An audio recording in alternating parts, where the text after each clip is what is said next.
Good day everyone! Welcome back to my YouTube channel. Sa mga hindi pa po nakasubscribe dyan, kindly subscribe. At sa mga hindi po nakapag-hit ng kanilang notification bell, kindly hit the notification bell para lagi po tayong updated every time po mag-a-upload tayo ng video. So now, we're going to discuss about finding the roots of quadratic equation by extracting square root. Again, we are going to discuss about finding the roots of quadratic equation by extracting square root. Take note that a quadratic equation is an equation in the form ax squared plus bx plus c equals 0, where a, b, and c are elements of real number and your a must not be equal to 0. So now, how are we going to find for the roots of quadratic equation by extracting square root? Take note that a quadratic equation has at most two roots. The degree of the exponent will tell you the number of roots of a certain equation, and since a quadratic equation is of degree 2, it has at most two roots. Pwede pong dalawa, pwede pong isa kapag yung dalawang roots na yun ay equal, or pwede pong walang root kapag yung dalawang roots ay imaginary. Okay? So now, how are we going to apply finding the roots of quadratic equation by extracting square root? So we'll have first our first scenario. We can apply finding the roots of quadratic equation by extracting square root if our quadratic equation is in the form ax squared plus c equals 0. So, we can apply finding the roots of quadratic equation by extracting square root in this form if the value of our b is equal to 0. Again, if the value of our b is equal to 0, therefore the best method in finding the roots of that quadratic equation is by extracting square root. We know that we have four possible ways in finding the roots, right? First, we have the extracting square root. Second, we have factoring. Third, we have completing the square. And fourth, we have using quadratic formula. Let's go now in method of finding the roots of a quadratic equation by extracting square root. Suppose we have this problem. We'll start first with a simple one. X squared minus 4 equals 0. Again, x squared minus 4 equals 0. How are we going to find for the roots of this quadratic equation? Take note that the value of our b here is 0. Again, the value of our b here is 0. That means the best method to find for the roots of this equation is by extracting square root. How? First, we are going to isolate the constant. Again, first, we are going to isolate the constant. That means we are going to transpose it to the other side of the equation. So, it will go this way. X squared is equal, since it is negative and we're going to transpose, take note that don't forget to change the sign. So, it will become now positive 4. And since we are finding for the value of x and it is x squared, we are going to apply square root. That is why it is extracting square root, so that the square here will be cancelled.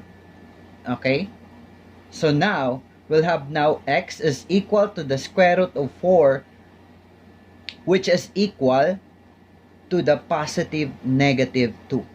Maybe, others will question, sir, the square root of 4 is only positive 2. Class or student, mga kaibigan, kapag tayo po yung nag-extract ng square root, that is always positive negative. Ulitin ko, kapag tayo po yung nag-extract ng square root, that means that is always positive negative.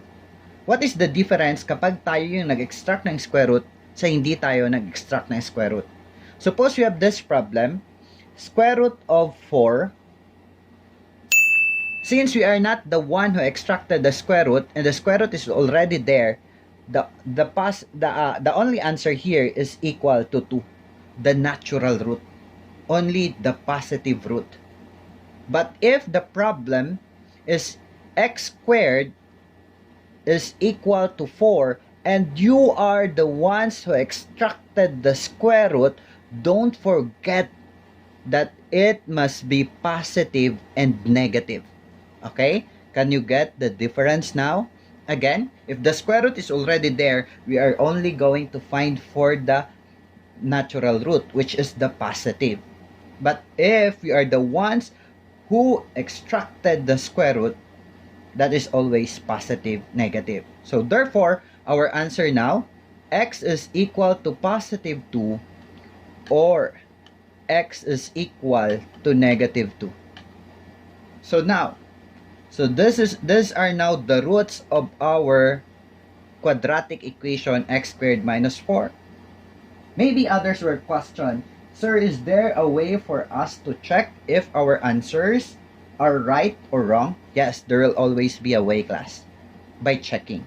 That means you are going to substitute this value 2, first 2, to our quadratic equation x squared minus 4 equals 0. And if it became 0, that means that is a solution. Then, we will also try the second root, which is equal to negative 2. Substitute in the equation. And if it will become 0, again, that is also a root. So let us review. What are we going to do? First, we are going to isolate the constant and extract the square root so that we can find for the roots of the given problem. Another problem. Let us try another problem so that we will check if you really had understand this topic. Okay? Suppose we have this problem. Negative 2x squared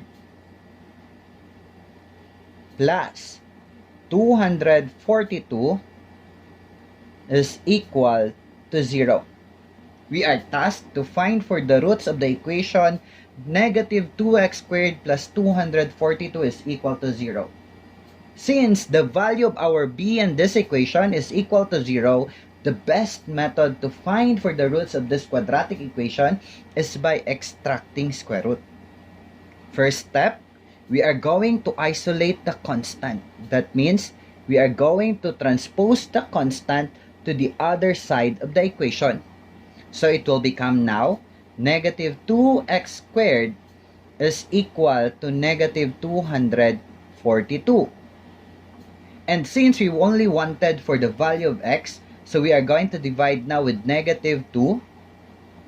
Negative 2. So cancel. It will become x squared is equal to 121. Then, we are going to extract for the square root. So we'll apply square root. Square root. Take note, we are the ones who extracted the square root. Therefore, our answer x must be equal to positive negative. Again, we are the ones who extracted square root. Therefore, our answer for x will always be positive negative. And we know that 121 is a perfect square, and the square root of 121 is equal to 11. So what are now our roots? So our roots now are x is equal to 11 or x is equal to negative 11. So we have now the two roots given this problem, given that problem. So now, sir, can you please show us how to check if our answers are right or wrong? Yes, class. Okay? Yes po, mga kaibigan. We can check by substituting. Okay? This is how we will do it. So, just substitute the value of 11 on the equation. So, it will become negative 2 times 11 squared plus 242 equals 0. Okay, then try to solve. If the problem will be equal to 0, therefore that is a solution. Then also substitute negative 11. If the problem or if the equation will be equal to 0, therefore that is a solution. Okay, a solution, a 0, or a root are just the same. Okay, maybe you will be malilito kayo kasi others will ask you find the solution. Others will ask you find for the roots, and others will ask you find for the zeros. Those terms are just the same on this particular topic. Okay? Let's go to another type of problem. If the problem is in the form, what are we going to do? If the problem is in the form x minus a or plus a quantity squared plus c equals 0. Okay? Can we still apply for the extracting square root if it is the form of the quadratic equation? Yes, again. Okay? Don't forget this method because you can apply this method in the topic about finding the roots of quadratic equation by completing the square. You can apply this method again. Okay? Suppose I will give another problem. So we have here x plus 4 quantity squared.